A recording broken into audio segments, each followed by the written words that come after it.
안녕하세요. 저는 직장 생활을 하는 평범한 30대 여성 사연자입니다. 우연히 사연 채널을 알게 되고 출퇴근 시간에 잘 듣고 있어요. 처음에는 기막힌 일들이 남의 사정 같지만 않아서 자꾸만 듣게 되었는데 듣다 보니 저도 사연을 보내봐야겠다 싶더라고요. 저도 다른 분들 못지않게 너무나 놀랍고 기막힌 일을 겪었기 때문이죠. 이 얘기를 어디서 어떻게 설명해야 하나 싶을 정도로 난감한 사정이지만 그래도 언젠가 한 번쯤은 꼭 얘기하고 싶었네요. 그래서 저도 더는 과거에 매여 살고 싶지 않다는 생각을 하며 여러분께 저의 사연을 전해봅니다. 이 이야기는 저의 결혼 생활과 관련된 이야기입니다. 20대 시절 저는 원래 연애에 큰 뜻이 없는 사람이었어요.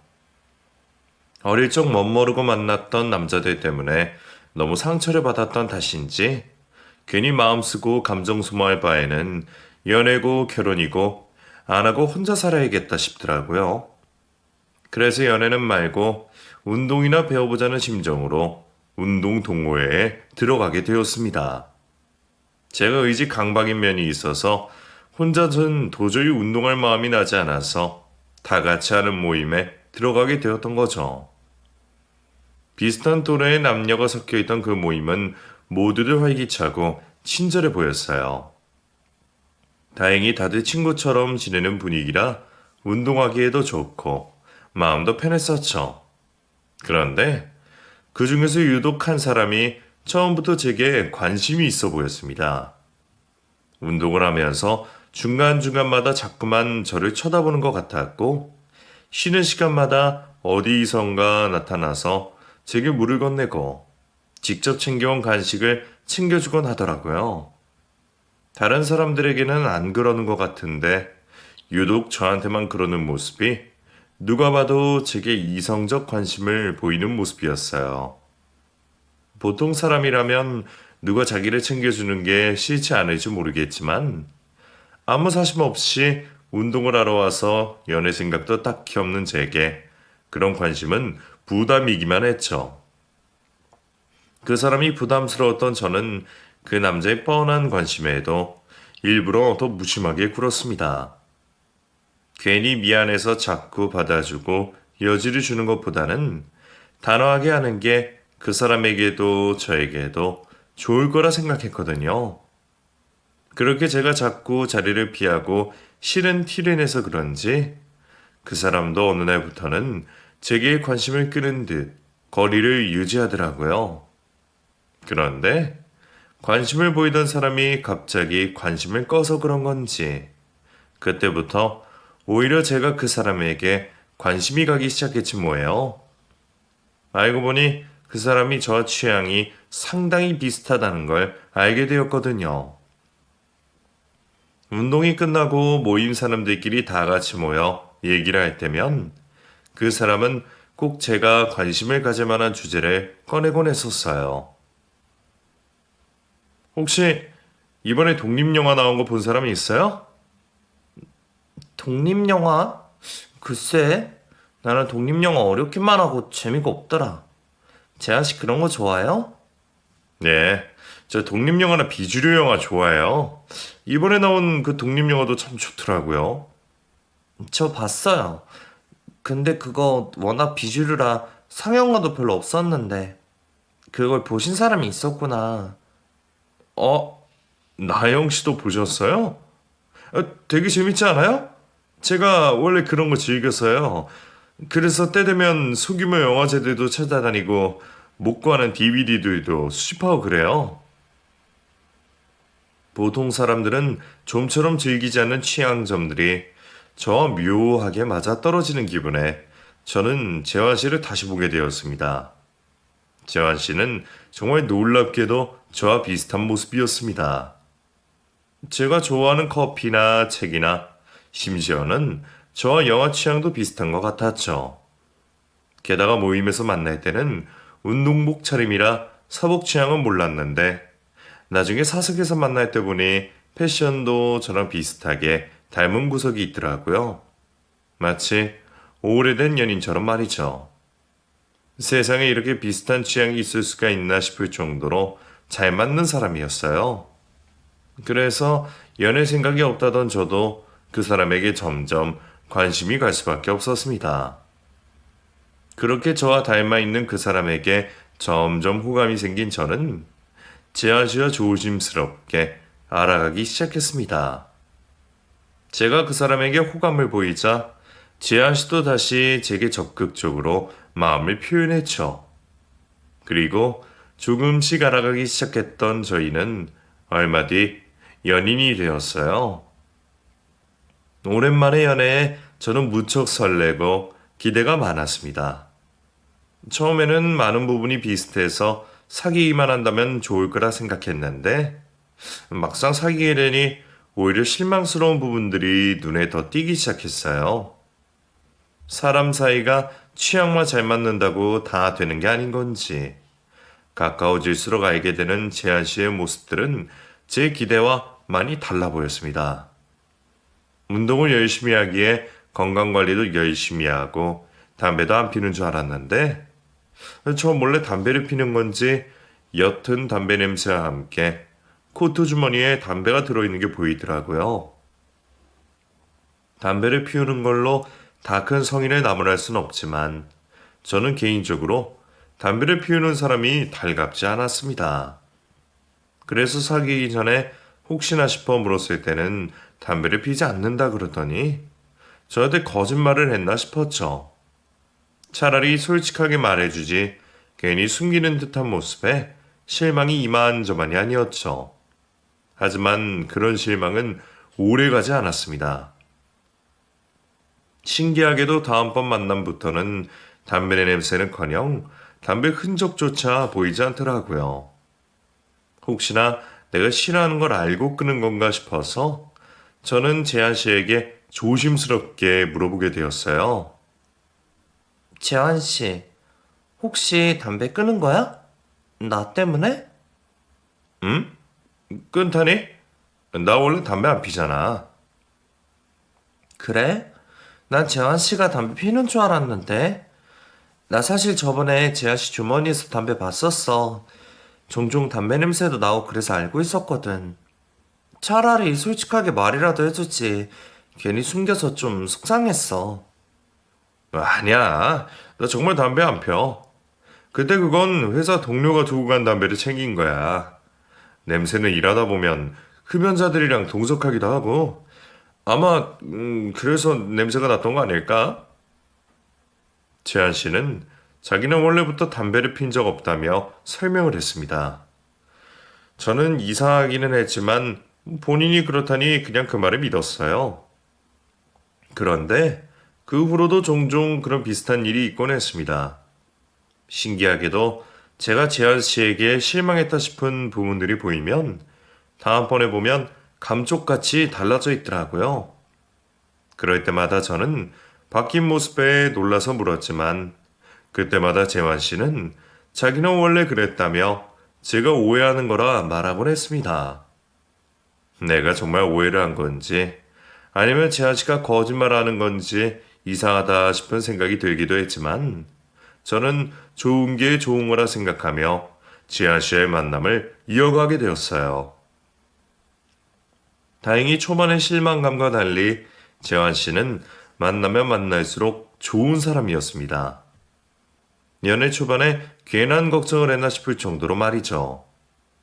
취향이야 두말할 것 없었고 사소한 식습관이나 버릇들이며 그냥 지나칠 수 있는 말버릇들까지 모든 것이 나에게 딱 맞는 완벽한 남편감 같았어요. 누가 일부러 맞추려고 해도 맞추기 어려울 정도로 제 취향에 들어맞았죠. 저는 그런 사람과 결혼을 생각하지 않을 수가 없었습니다. 결혼 생각 없다는 딸 걱정에 제 결혼을 기대하시던 부모님께서도 재환 씨를 마음에 들어 하셨고 저희는 그렇게 연애 끝에 진지하게 결혼을 약속하게 되었어요. 그때까지만 해도 제가 재환 씨에 대해 잘 알고 있었다 생각했는데 막상 저는 결혼을 결정하고 나서야 재환 씨의 가정사를 알게 되었어요. 그러고 보니 저는 재환 씨가 저를 알고 있는 것에 비해 지한 씨에 대해 모르는 것이 많은 듯 했습니다. 평소 데이트를 할 때면 늘 다른 얘기를 주고받기 바빴던 탓에 저도 굳이 물을 생각을 하지 못했던 것 같았죠. 저야 연애 초기부터 부모님 이야기며 제일 친한 친구들 얘기에 제 어렸을 적 이야기까지 전부 했지만 원래 말이 없던 재한 씨는 묻지 않으면 먼저 얘기를 하는 성격은 아니었어요. 그래서인지 제가 재한 씨에 대해 몰라도 너무 몰랐더라고요.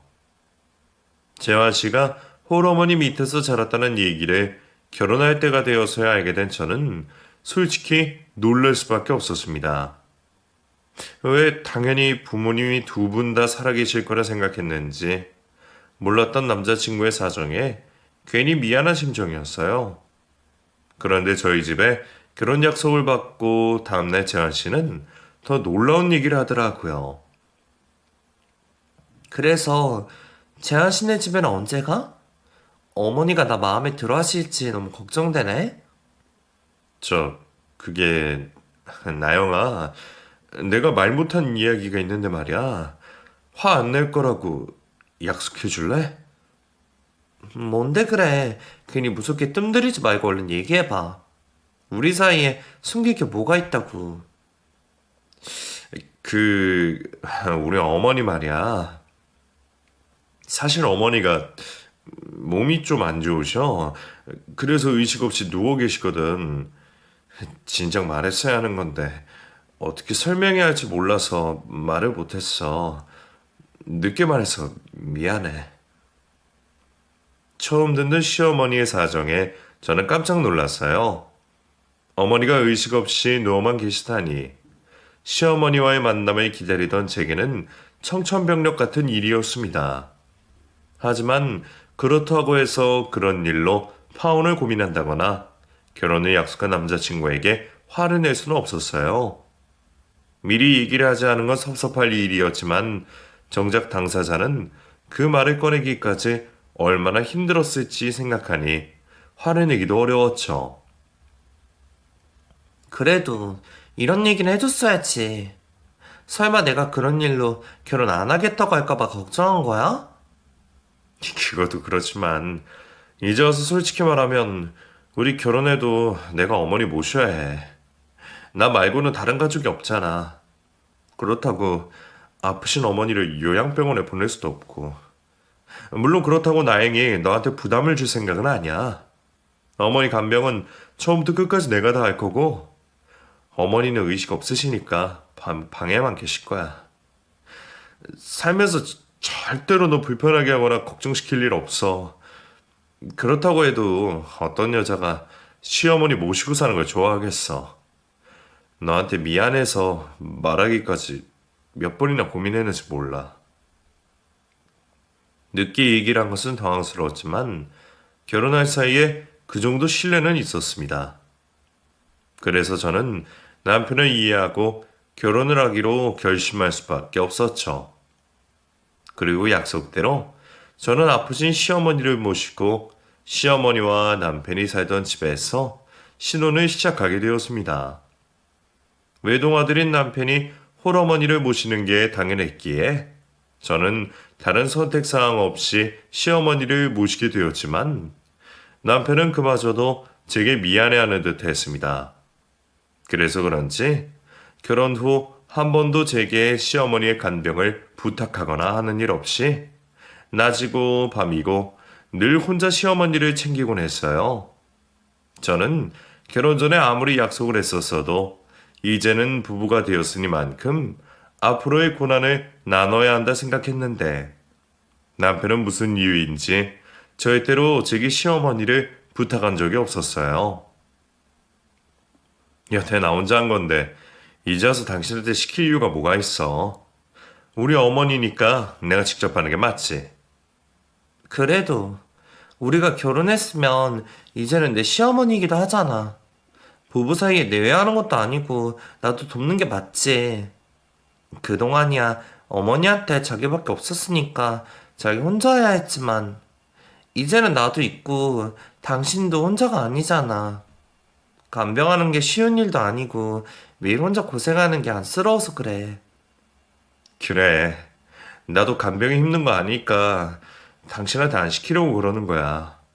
당신같이 귀한 사람이 나랑 결혼해주고 어머니 모시고 살아주는 것만으로도 고마운데 어떻게 이런 일을 부탁하겠어. 그런 이유로 저는 결혼 후에도 한 번도 시어머니를 챙기거나 모신 일이 없었습니다. 남편이 없을 때라도 혼자 몰래 도와드리고 싶기도 했지만 저도 간병은 해본 적이 없어서 겁이 나더라고요. 남편이 옆에서 알려주고 배울 수 있으면 저도 얼마든지 어머니를 챙겨드릴 텐데 괜히 나섰다가 어머니가 되려 잘못되실까 싶은 걱정에 저는 아무것도 할 수 없었어요. 남편이야 저를 시켜먹는 게 미안해서 그런다며 괜찮다고 했지만 저는 며느리로서 아내로서 괜히 불편한 마음이 있었어요. 인사도 제대로 드리지 못한 시어머니를 너무 소홀히 하는 건 아닌가 싶었죠. 하지만 남편은 자기 어머니는 자기가 챙기는 게 맞다며 저한테 부담 한 번 주지 않고 모두 다 알아서 하려 했어요. 그건 제 생각보다 더 효자였던 남편이 어머니를 위하는 마음이라 생각했죠. 어머니가 나한테 해주신 게 많아서 그런지 이제는 내가 어머니한테 해드려야겠다는 생각이야. 그래서 굳이 당신 손 빌려서까지 어머니 모시고 싶지 않았어. 지금도 내가 충분히 할 수 있으니까. 그리고 그렇게 해야 내가 어머니한테 지은 빚을 조금이나마 갚는 것 같이 느껴져. 우리 어머니가 정말 나한테 잘해주셨거든. 당신 얘기를 듣다 보면 어머니 참 좋으신 분이셨을 것 같아. 나도 어머님이 참 궁금하다. 혹시 어머니랑 당신이랑 같이 찍은 사진들은 없어? 그러고 보니 그 집에는 희한하게도 가족 사진이 보이지 않았습니다. 물론 남편이 태어나기도 전에 일찍 돌아가신 아버님 때문에 남편과 시어머니 둘뿐인 단촐한 가정이라 그럴지도 모르겠지만 저는 어머님을 제대로 만나뵐 수 없었어서 그런지 어머님이 깨어 있으셨을 때의 모습이 궁금하더라고요. 그래서 사진이 없냐 물었지만 남편은 최근에 찍은 사진이 없다며 오래전 어머니와 단둘이 찍은 사진을 보여주었습니다. 그렇게 저는 사진으로나마 시어머니와 남편의 추억을 엿보게 되었죠. 그런데 이상하게도 시어머니와 함께 찍은 남편의 옛 사진 속 얼굴들이 지금의 남편과는 많이 다른 듯 보였습니다. 어릴 적 사진이 그럴만하다 싶기도 했지만 자라면서 이목구비나 분위기로 많이 달라진 듯 하더라고요. 근데 여보, 어릴 적 사진은 많이 다르다. 누가 보면 다른 사람인지 알겠어? 내가 좀 많이 용됐지? 아니? 어릴 적에도 귀여워. 근데 뭐랄까? 분위기가 많이 다르다고 해야 하나? 좀 낯설게 느껴지네? 원래 남자들은 자라면서 얼굴이나 분위기 많이 달라지기도 해. 나는 아마 중학교, 고등학교 시절에 그 운동을 해서 그렇지 않을까? 그런가? 나는 어릴 적이랑 판박이란 소리를 많이 들어서 그런지 변한 게 별로 없거든. 당신 운동 정말 열심히 했나 봐?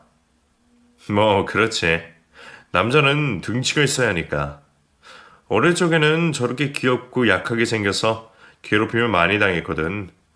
아마 그래서 자라면서 일부러 인상 쓰고 다녀서 인상이 달라진 것 같기도 해. 나는 당신 귀여운 모습도 좋은데? 근데 자기 정말 어릴 적에 사랑 많이 받고 자랐나 봐. 사진 속에서도 어머니 아끼시는 게 많이 보이네. 근데 왜 이 이후의 사진은 없어? 학창시절 사진은 없어? 아, 그게 전에 이사 오면서 잃어버렸어. 어머니도 엄청 아쉬워하셨었지. 남편의 이후 행적은 볼 수가 없어서 아쉬웠지만 그래도 저는 이전에는 몰랐던 남편의 어린 시절을 엿볼 수 있어서 좋았어요. 귀여웠던 시절의 사진을 보니 왠지 늘 완벽해만 보이던 남편의 빈틈을 본 기분이랄까요? 남편은 어릴 적에는 귀엽게 생기고 유약해서 괴롭힘을 받았다며 어린 시절의 모습을 싫어했지만 저는 귀여운 남편의 모습이 더 정감이 가고 좋았습니다. 그리고 그 사진들 속 활짝 웃고 있는 남편과 시어머니의 모습으로 남편이 어머니에게 얼마나 많이 사랑을 받고 자랐는지 잘 느낄 수 있었죠. 그래서인지 저는 괜히 더 시어머니의 사정이 안타까웠어요. 아드님을 이렇게 사랑하시는데 아드님이 결혼한 것도 못 보셨으니 말이에요. 그래서 저는 조금이라도 시어머니를 돕고 싶은 마음이 들었죠. 그런데 그러던 어느 날 제가 시어머니를 챙겨드려야만 하는 상황이 생겼습니다. 시어머니 때문에 출장은 마다하던 남편이 미룰 수 없는 출장을 떠나야 했기 때문이었어요. 그것도 무려 일주일간의 해외 출장을 말이죠. 남편은 시어머니를 저에게 맡기기 부담스러운지 회사를 설득해보려 했지만 회사 쪽에서도 남편이 꼭 필요한 상황이라 의견 조율이 잘 되지 않는 듯 했어요. 다른 일도 아니고 회사 일 때문인데 가야 하지 않나 싶었던 저는 제가 알아서 잘할 수 있다며 마음 놓고 남편을 보내주고 싶었습니다.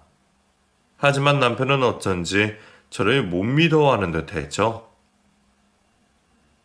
진짜 미쳐버리겠네. 회사에 직원이 나밖에 없는 것도 아니고 왜 다들 나더러 가라 그러는 거야? 당신이 꼭 필요하다며. 다른 일도 아니고 회사 일인데 어떡해. 그러다가 괜히 미운 털 박히거나 회사 일에 문제 생기면 그게 더 큰일 아니야? 당신이 우리 집 가장인데 회사 생활 잘해야지. 그동안 어머니는 내가 잘 모실 테니까 당신은 걱정하지 말고 다녀와. 왜?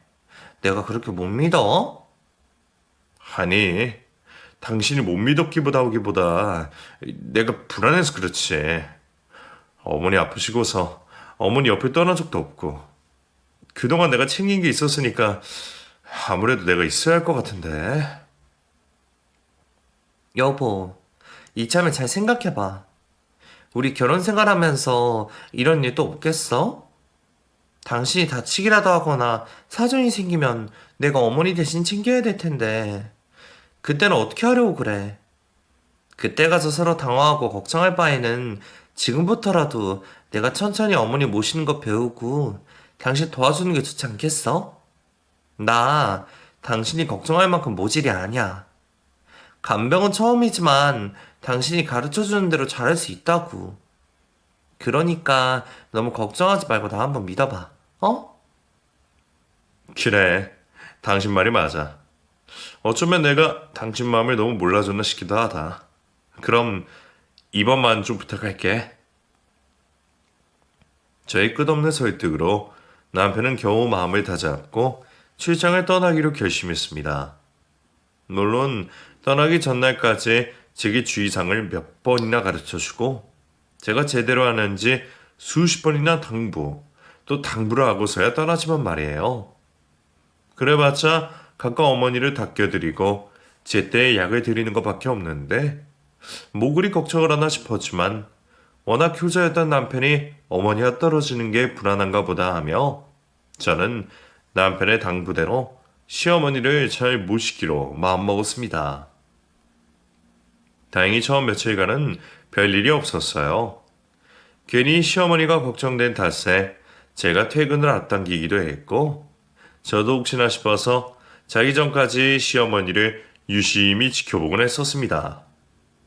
제가 잘하고 있는데도 남편은 출장지에 도착하자마자 확인 전화를 하고 시어머니를 걱정하더니 매일 영상통화로 시어머니의 상태까지 확인하고서야 겨우 마음을 놓는 듯 했죠. 여보, 나 잘하고 있어. 나 믿는다고 해놓고 거기까지 가서 또 걱정인 거야? 아니, 나도 어머니랑 이렇게 멀리 떨어진 게 처음이라 괜히 마음이 불안해서. 그리고 당신도 걱정이고. 어때? 할만해? 그럼 어려운 것도 없고 당신이 시키는 대로 잘하고 있어. 근데 괜히 불안해서 나 요즘 방문도 열어놓고 잔다? 혹시나 어머니 소리 들리면 달려 나가보려고. 의식 없으신 어머니가 어떻게 깨어나셔? 그래도 혹시 기적이라는 게 있잖아. 당신도 매일 어머니가 깨어나시길 기대할 거 아니야, 안 그래? 나도 설마 싶긴 하지만 그래도 혹시나 싶어서. 말도 안 되는 소리 하고 있어. 너무 기적을 바라는 건 간병하는 가족들한테 별로 안 좋아. 괜히 희망 고문 같은 거잖아. 그래서 나는 그냥 어머니 상태를 받아들이려 노력하고 있어. 그러니까 당신도 괜한 기대하지 마. 저는 혹시나 남편이 없는 사이 어머니에게 기적이 일어날까 들추다는 기대를 하며 남편의 걱정을 덜어주고자 그런 얘기를 전했습니다. 저는 조금이라도 남편이 긴장을 풀었으면 해서 했던 이야기였지만 남편은 그런 기대도 힘든지 제 이야기에 별로 기뻐하지 않았어요. 저도 그런 반응을 기대했던 게 아닌데 아무래도 제가 너무 철없는 소리를 했던 모양입니다. 안 그래도 멀리 출장 떠나서 걱정이 많은 사람에게 괜한 소리를 해서 더 걱정을 시켰나 싶은 생각에 저는 괜히 더 미안해졌죠. 미안해, 여보. 여보, 그러라고 한 말은 아닌데 내가 괜한 소리를 했나 봐. 아니야. 나야말로 좀 예민했던 것 같아. 당신도 좋은 의미란 얘기일 텐데 말이야. 그럼 그동안 잘 부탁할게. 그리고 여러 번 말했듯이 약은 절대로 빼놓지 말고 꼭 정시에 넣지 않게 해드려. 알았지? 응, 알겠어. 실수 안 할 테니까 너무 걱정하지 마. 남편은 마지막으로 제게 시어머니의 투약 시간을 당부하며 전화를 끊었습니다. 남편이 떠나면서 당부했던 것 중 가장 강조했었던 게 바로 어머니의 투약 시간이었어요. 조금이라도 늦으면 초상을 치른다며 신신당부란 탓에 저도 맷대를 놓치지 않고 어머니의 투약 시간을 지켰습니다. 다른 사람도 아니고 제가 제 시어머니를 소홀히 챙길 생각은 아니었어요. 더군다나 가뜩이나 저를 못 믿어하던 남편을 안심하라며 떠미듯 출장을 보낸 게 저였으니 제가 제 말에 책임을 지기 위해서라도 남편이 시키는 대로 주의사항을 잘 지키는 수밖에 없었죠. 그래서 투약 시간을 늦지 않으려고 저는 알람까지 맞춰놓고 몇 시간 전부터 긴장을 하고 있었어요. 하지만 모든 일에는 변수가 일어나고 그런 변수는 늘 뜻밖의 결과를 낳거나 하는 듯 하네요. 그날 하필이면 아침부터 일이 꼬였습니다. 회사에서 일이 터지는 바람에 점심도 먹지 못하고 하루 종일 일을 하고 있었거든요.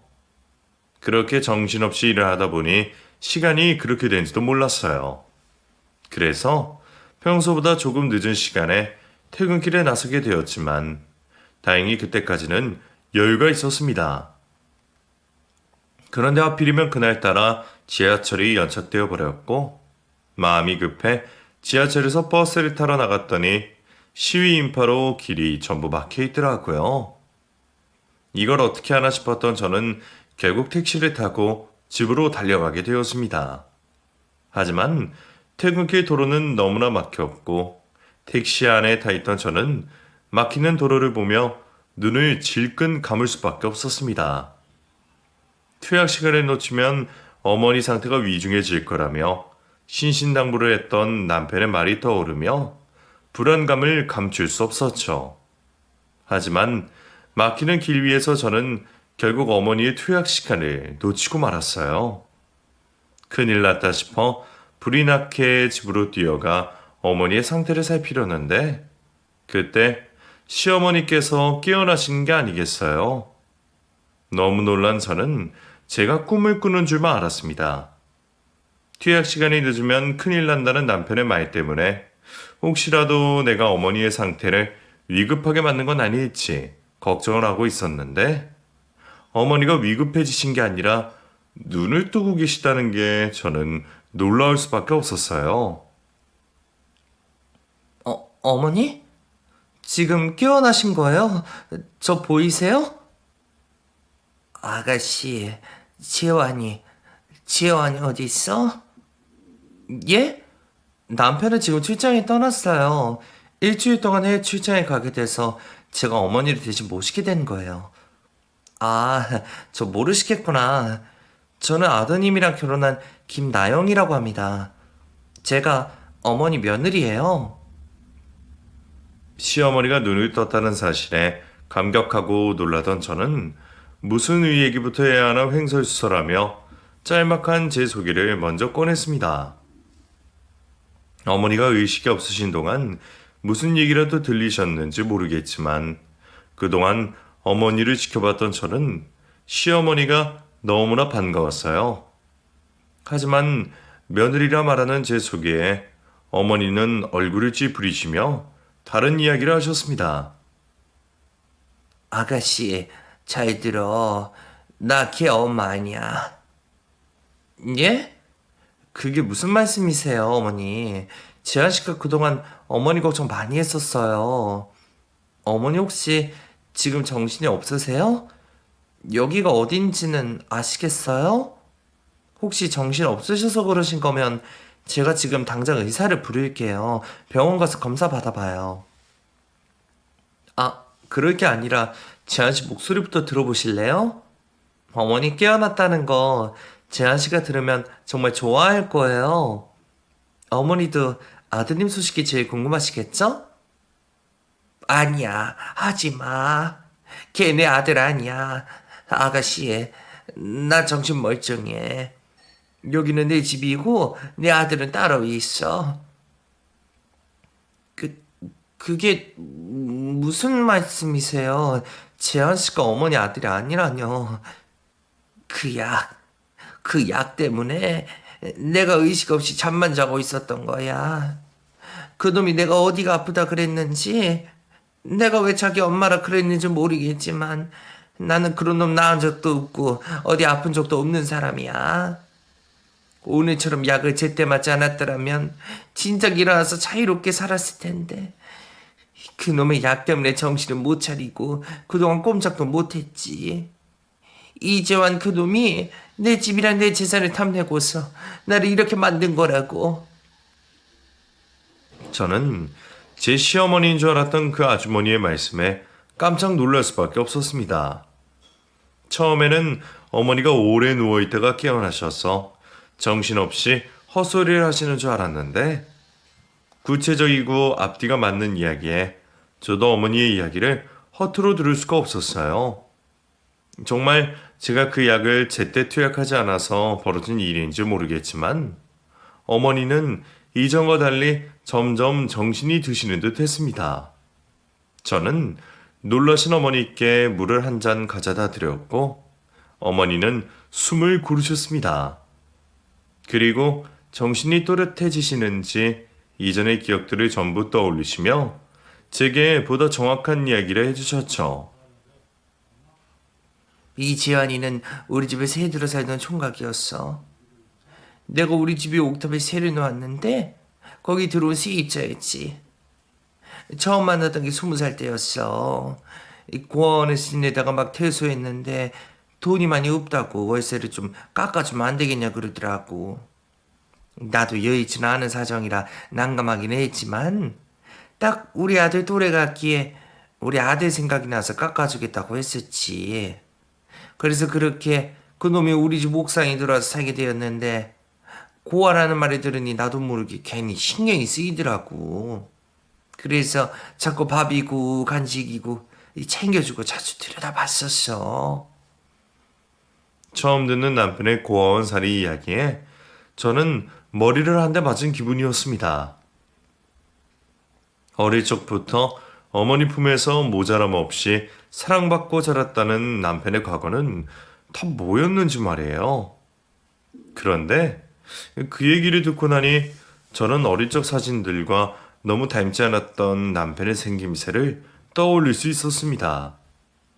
그때는 그 사진이 당연히 남편인 줄 알았으니 자라면서 인상이 많이 바뀌었다는 남편의 말을 곧이곧대로 믿었지만 이제 와서 생각해보니 아무리 바뀌었다고 해도 사람이 그렇게 달라질 수 있는지 산이속 일문과 남편이 달라도 너무 다른 게 아닌가 싶더라고요. 사실 나도 그만한 아들이 있었거든. 어렸을 적 병으로 죽어버렸지만 자랐으면 딱 그 정도 나이가 되었을 텐데 싶어서 재환이 그놈이 남같이 느껴지지 않더라고. 그래서 아들처럼 조카처럼 자꾸 챙기고 하다 보니까 서로 사정도 알게 되고 걔도 내가 자식이나 가족 하나 없이 혼자 사는 걸 알게 된 거야. 그때부터는 그놈이 내가 고맙다면서 나를 양어머니처럼 모시겠다 그러대. 그때야 나는 젊은 사람이 참 살갑고 좋다 싶었어. 그래, 우리 엄마 아들하고 지내자 한 거지. 그래도 매달 꼬박꼬박 월세는 내고 문제없이 착실하게 사는 것 같았으니까 나도 열심히 사는 청년 도와주고 싶었거든. 그렇게 그놈이 10년 넘게 우리 집에 살게 되었어. 내가 자기 생각해서 얼른 돈 모아서 좋은 집으로 이사 가라 그래도 자기는 예의가 좋다면서 불편한 옥탑살이를 자처하더라고. 그 사이 월세를 몇 번이고 올려야 했지만 나도 그새 그놈한테 정이 들었는지 돈 가지고 괜히 기분 상하게 하고 싶지 않더라고. 물론 나도 그동안 도움받은 것도 있고 진짜 양아들인 셈 치고 월세 한번 안 올린 거지. 심지어는 돈이 급하다고 할 때마다 내가 돈도 빌려주고 사정이 안 좋아 보일 때마다 나를 용돈도 챙겨주고 그랬지. 나도 넉넉하게 사는 건 아니지만 걔가 나를 정말 어머니처럼 대한다 싶어서 그랬던 거야. 무려 10년이 넘는 세월 동안 아주머니의 집에서 세입자로 살았던 남편은 그동안 아들의 노릇을 자처하며 아주머니와 정말 살갑게 정을 붙이고 살았던 모양입니다. 보통 집주인 세입자 사이에서는 어려울 만한 금전거래도 하고 둘 다 홀로 된 상황에 명절마다 같이 음식도 해먹고 힘들 때마다 서로 의지하고 하셨던 듯 했어요. 처음에는 생판나무로 만났지만 서로의 사정을 이해하며 무려 10년을 넘게 그렇게 알고 지냈으니 제가 봐도 두 사람 관계가 보통의 관계는 아닌 것 같았죠. 제가 알던 남편이라면 그런 분에게 은혜를 원수로 갚을 리 없다 생각했습니다.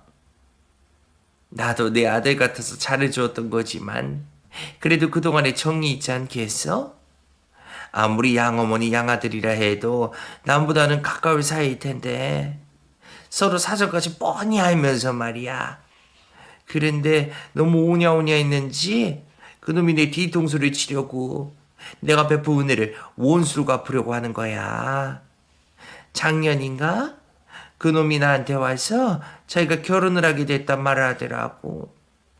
30 넘었으니 결혼할 때가 되긴 됐다 싶어서 나도 괜찮아 아가씨 있으면 중매 서겠다 했었는데 정말 결혼할 사람이 생겼다 그러니까 진짜 우리 아들 일처럼 기쁘더라고. 너무 잘 됐다고 축하한다고 하는데 그놈이 대뜸 돈을 좀 해달라는 거야. 결혼 자금이 필요한데 그 여자는 자기가 고아인 줄 모르고 이래저래 내 도움이 필요하다고 하대. 처음에는 이게 무슨 말인가 했더니 그놈이 글쎄 나더러 집사의 돈을 좀 빌려주고 결혼식 날 자기 엄마 노릇을 해달라는 거야. 나도 아들 같던 놈이 결혼한다 그래서 적당히 주기도 하고 결혼 선물도 하고 성심성의껏 할 생각은 했었지만 그건 아니지 않아? 나도 재산이라고는 이 집 하나뿐인데 내가 진짜 내 자식도 아닌데 내 집 팔아서 집 얻어줄 수도 없는 거고 아무리 고아라 서럽다 해도 남들 속여가면서 남의 자식 부모 노릇을 할 수는 없지 않겠어? 그래서 그건 안 되겠다고 딱 잘라 말했더니 이놈이 갑자기 돌변해서는 나를 이 꼴에 만들어 놓았던 거야. 나한테 이상한 약을 놓이고 사지 멀쩡한 나를 이렇게 곧 방에 누워있는 신세를 만든 거지. 나도 정신만 돌아오면 어떻게 좀 벗어나고 싶었지만 나는 남편이랑 자식도 없으니 찾아오는 가족도 없고 가까이 지내는 지인도 별로 없어서 내 피해를 알아줄 사람이 없었어. 아마 아가씨가 아니었다면 나는 평생 그놈 손에서 벗어나지도 못하고 억울하게 살다가 죽어버렸겠지. 그래서 정말 고마워. 아가씨가 내 생명의 은인이나 마찬가지야. 자신이 고아인 것을 숨기려던 남편은 혼자 사는 집주인 아주머니를 해하여 집을 빼앗고 비 한 방울 안 섞인 아주머니를 자신이 어렵게 키운 친어머니로 둔갑시켜 놓았습니다. 아주머니께 직접 그 얘기를 듣고 있는데도 저는 도무지 그 사람이 그런 짓을 했다는 게 믿어지지 않더라고요. 은혜 주신 분께 그런 무리한 요구를 하고 자기가 고아였다는 사실을 그런 식으로 숨기려 했다는 것이 저는 도저히 믿어지지 않았어요. 적어도 저한테는 진실을 말했어야 하는 게 아닌가 싶은데 그 사람은 진실을 말하기는커녕 남을 해치면서까지 저를 속이려 했네요. 그리고 저를 그런 자신의 범죄에 가담시키기까지 했죠.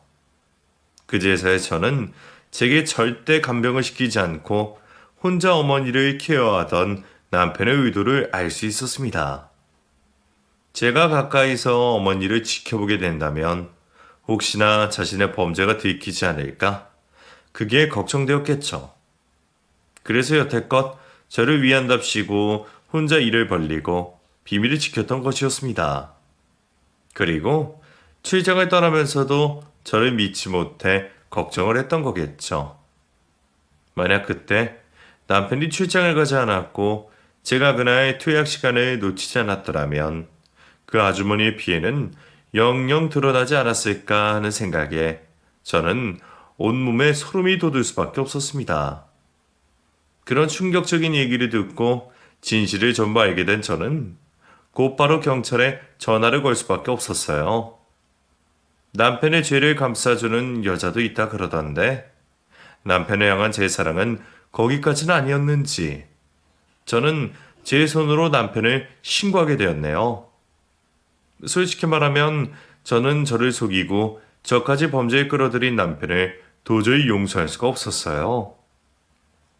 차라리 솔직했더라면 이해를 했을 텐데 자기 욕망을 채우고자 한 사람의 인생을 빼앗고 짓밟은 죄를 제대로 물게 하고 싶었습니다. 경찰에서는 아주머니의 증언과 저희 증언들로 남편의 범행 조사를 시작하게 되었고 가해자인 남편은 아무것도 모른 채 출장지에서 돌아오자마자 구속되어 수사를 받게 되었습니다.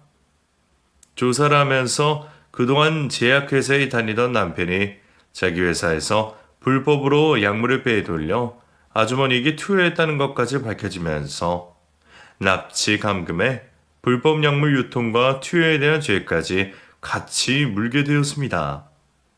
경찰들도 이런 사건은 처음 본다며 전부 혀를 내둘렀지만 다행히 저는 무혐의가 인정되어 공범으로 처벌을 받지 않게 되었고 조사가 끝난 뒤 곧바로 남편과 이혼을 진행하게 되었습니다.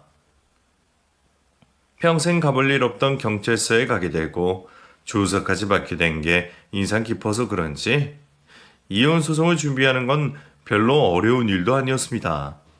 게다가 이미 범죄에까지 연루된 남편이었기에 이혼을 못할까 걱정할 일이 없었죠.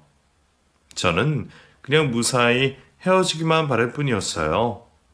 그런데 뜻밖에도 더 좋은 결과가 있을 수 있었습니다. 남편이 저지른 범죄 사실들이 하나씩 밝혀지면서 남편이 작정하고 저를 속이려 했던 거라면 혼인 무효 소송까지 할 수 있게 된다더라고요. 덕분에 저는 변호사님의 도움으로 이혼 소송이 아닌 혼인 무효 소송을 하게 되었고 몇 달간의 재판 끝에 저는 그 인간과 완전히 인연을 정리하게 되었습니다. 나중에서야 알게 되었지만 그 사람은 처음부터 저를 속였었더라고요. 자기 마음에 들었던 제가 마음을 열지 않았어서 그런지 어떻게든 제 마음을 얻어보겠다고 제 이상형 행세를 했답니다. 제 일거수일투족을 쫓아 저의 취향을 파악했고 심지어 제가 주변 사람들과 얘기하고 통화하는 내용까지 엿들으면서 제 취향을 알아냈었죠. 그리고는 입맛부터 취향, 취미까지 전부 제가 바라는 남자로 바꿔갔던 거였어요. 연애할 때만 해도 점점 내가 바라는 모습으로 바뀌어가던 남편의 모습이 참 좋기만 했는데 저의 만족 뒤에 그런 연극이 존재할 줄은 차마 몰랐습니다. 그게 어찌나 끔찍하고 소름이 끼치든지 내가 처음부터 속았다는 사실을 도저히 믿고 싶지 않더라고요.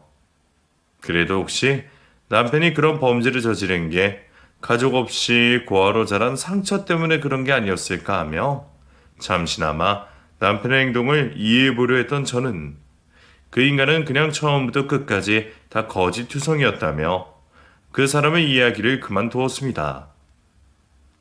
그리고 한참 동안 내가 왜 그런 인간에게 걸려들었는지 반성하던 것도 그만두기로 했죠. 누군가가 작정을 하고 속이려 들었는데 당한 사람이 잘못은 아닐 거라 생각합니다. 그래서 그 아주머니도 저도 누군가를 믿었던 것이 죄는 아니라 생각하기로 했죠. 험한 일을 겪어 정신적으로 피해가 컸지만 앞으로는 저도 제 스스로에게서 잘못을 찾는 것을 관두고 이제는 과거의 일을 지우고 상처를 치유하며 살아가려 합니다. 아마 여러분들이 저를 응원해 주신다면 좀 더 도움이 되지 않을까 하네요. 그럼 제 이야기를 들어주신 여러분들께 마지막 인사를 전하며 제 이야기를 여기서 마치겠습니다. 부디 여러분들께서는 이런 일을 겪지 않으시기를 바라며 늘 행복하시기를 기원할게요. 감사합니다.